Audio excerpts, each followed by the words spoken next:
Hello friends, my name Rajneesh Patidar from Lakshya MBBS overseas education consultancy.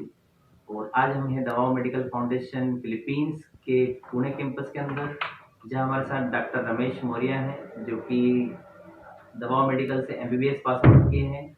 After that अपना job के साथ फिर अभी एमडी प्रिपरेशन कर रहे हैं।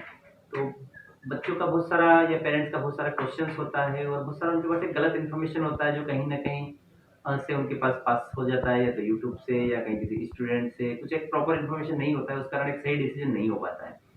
तो डॉक्टर मौर्य से आज हम यही जानना चाहेंगे कि फिलीपींस के बारे में, कि जनरली पहला क्वेश्चन जो बच्चों को होता है जब हम उन्हें काउंसलिंग देते हैं कि एनमेट एग्जाम का सीन क्या रहेगा, बच्चे इसमें पास नहीं कर पाते या ये टफ एग्जाम होता है। तो रमेश जी, मैं यही जानना चाहूंगा कि एनमेट को लेकर आपकी बैच में कितने बच्चे थे, कितने पास आउट कर गए, आप ऐसे कितने बच्चों को जानते हैं जो एनमेट पास ही नहीं कर पा रहे हैं? थोड़ा सा एनमेट का एक बताएंगे क्या फीचर है?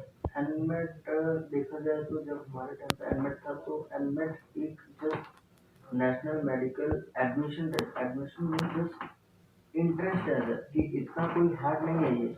आप इजीली क्रैक कर सकते हैं अगर आप पीसीबी ऑलरेडी 50% क्वालिफाई है। अगर आप एमबीबीएस के लिए एलिजिबल है तो आप ये क्वालिफाई इजीली कर सकते हैं, बिकॉज एमबीबीएस के लिए भी पीसीबी में 50% चाहिए होता है, कोई भी सीट ऐसे नहीं मिलता है। तो 50% पीसीबी मतलब फिजिक्स केमिस्ट्री बायो में 50% आना ही चाहिए। तो अगर आपने वो क्रैक कर लिया है मतलब आप एनमेट भी 101% क्रैक कर ही लोगे, बिकॉज इसके लिए ज़्यादा आपको कोई पैनिक होने की ज़रूरत नहीं है। ये ज़्यादा हार्ड नहीं है।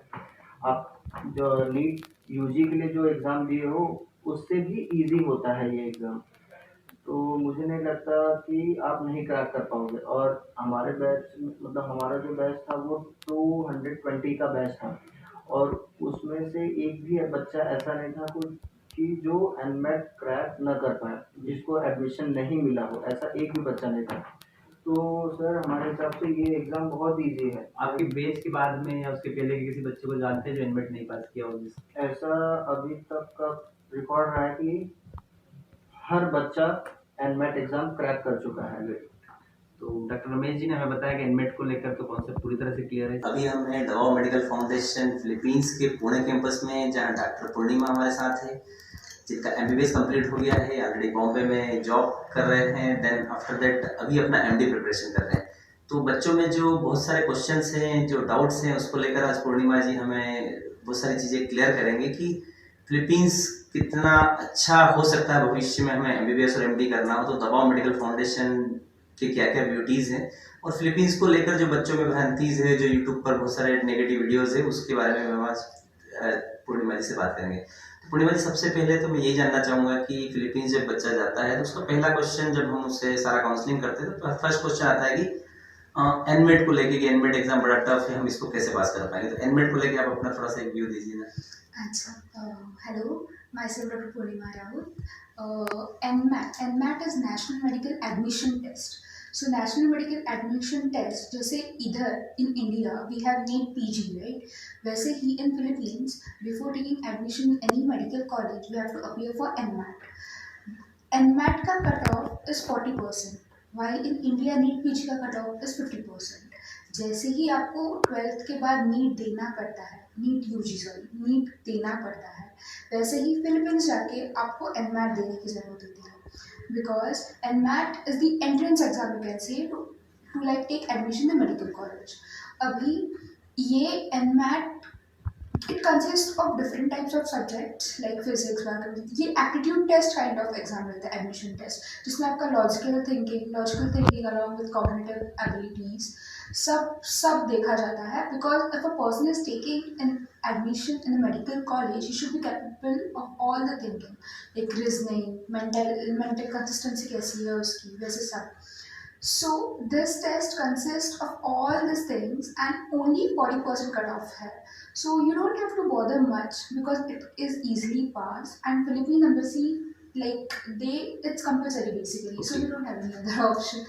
And here they do take classes and they see the person like a student will cover up everything and clear the exam easily. So it was मतलब जितने स्टूडेंट आपके बैच में थे सबने एडमिट पास किया कुछ? हाँ, एक भी ऐसा बंदा नहीं था, बिकॉज इन लोग लेते हैं, क्लासेस लेते हैं and they see that every person passes. तो आप किसी ऐसे स्टूडेंट को जानते हैं जो एडमिट ही नहीं पास कर पा रहा उसके कारण से इंडिया आना पड़ा या वो नहीं हिंदी अब में? तक तो नहीं देखा मैंने ऐसा, बिकॉज कि आपको काफी टाइम हो गया है, आपके जूनियर हाँ, आपके सीनियर आई एम 2013 बैच, सो मेरे 2013 2013 बैच, सो अभी तो फिलहाल सब मतलब 13 से लगाकर 19 तक आपको ऐसा कोई स्टूडेंट नहीं मिला जो एडमिट नहीं पास कर पाया। नहीं, ऐसा कोई नहीं मिला। तो उससे हमें ये समझ में आ रहा है कि एडमिट एग्जाम इजीली सारे बच्चे पास कर पाते हैं। और आज हम हैं दवाओ मेडिकल स्कूल फाउंडेशन फिलीपींस के पुणे कैंपस में, जहां हमारे साथ डॉक्टर मैत्रेय हैं जो कि एमबीबीएस पास आउट करके अपना एमडी का प्रिपरेशन कर रहे हैं। तो आज हम इनसे जानेंगे कि फिलीपींस का एजुकेशन सिस्टम कैसा है और फिलीपींस में लेकर सबसे ज़्यादा जो बच्चों के अंदर एक नेगेटिव पॉइंट्स है जो यूट्यूब से या अलग अलग जगह से उन्हें कहाँ से पता चला पता नहीं, एडमिट को लेके एक बड़ा भारी सा उनके मन में कुछ डर सा है कि एडमिट एग्ज़ाम बड़ा टफ होता है। तो सर हम आपसे आज यही जानना चाहेंगे कि फिलीपींस का ओरिजिनल एजुकेशन जो आपने कंप्लीट किया है तो इंडियन स्टूडेंट के लिए कैसा रहेगा और एडमिट को लेकर कैसा है? एनमेट बेसिकली वहाँ का एंट्रेंस एग्ज़ाम है, kind of entrance exam for medical graduates. So basic passing is only 40% right to get admission और enrol in any medical college. वहाँ पे ये एग्ज़ाम में सब देखा जाता है, मैथ्स, रीजनिंग, थोड़े बायोलॉजी के क्वेश्चंस रहते हैं, बेसिकली एप्टीट्यूड टेस्ट टाइप रहती है। ये टेस्ट सिर्फ नॉलेज के लिए नहीं है, मतलब उतनी डिफ़िकल्ट नहीं है जितनी बच्चों में उसका खौफ रहता है यूजुअली। और ज़्यादातर बच्चे, हमारी बैच के ज़्यादातर बच्चे सारे पास हो गए थे वो एग्ज़ाम में। So according to my experience that exam is not very difficult. चलिए बच्चे जो मैंने भी यहाँ इतने सारे कैंपस में घूमा, सर से भी मुलाकात किया, तो सबका ये मानना है कि ऑलमोस्ट बच्चे इसको पास कर लेते हैं। तो आप ऐसे किसी बच्चे को जानते हैं जो एडमिट फेल है या पास ही नहीं कर पा रहा?